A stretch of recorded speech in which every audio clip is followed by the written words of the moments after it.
నీ కడుపు చేసి సాగు చేసి మమ్మల్ని పోషిస్తున్నాం. లోకమంతా నేను మట్టి అంటుంది, మేము నేను భూమాత అంటున్నాం. మేము హిందువులం.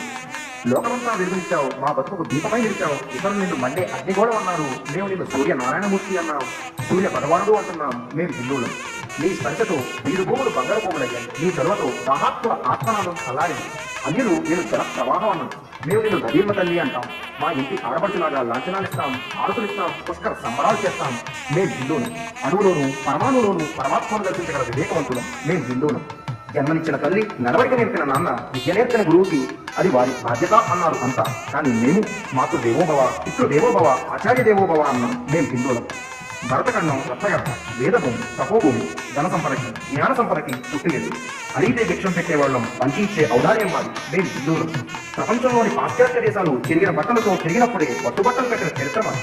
నాగరికతలో ప్రపంచం పళ్ళు కూడా తెరవకుండా పసికోనగా ఉన్నప్పుడే అమరాకంటిన గ్రంథ మాది. మేము హిందువులు.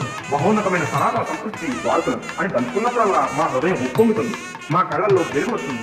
మా నరనరాల్లో రక్తం పురకలేస్తుంది. ప్రపంచమంతా ప్రతిఫలించేలా గర్వంగా గర్జిస్తున్నాం. మేము హిందువులం. హిందుత్వం మతం కాదు, సనాతన ధర్మం జీవన విధానం. అనంత విశ్వానికి ఆది గురువు భరతభూమి, అనంత జీవకోటికి ఆది గ్రంథం సనాతన ధర్మం. నా దేశం భగవద్గీత, నా దేశం అగ్నిపునీత సీత, నా దేశం కరుణాంతరంగా, నా దేశం సంస్కార గంగ.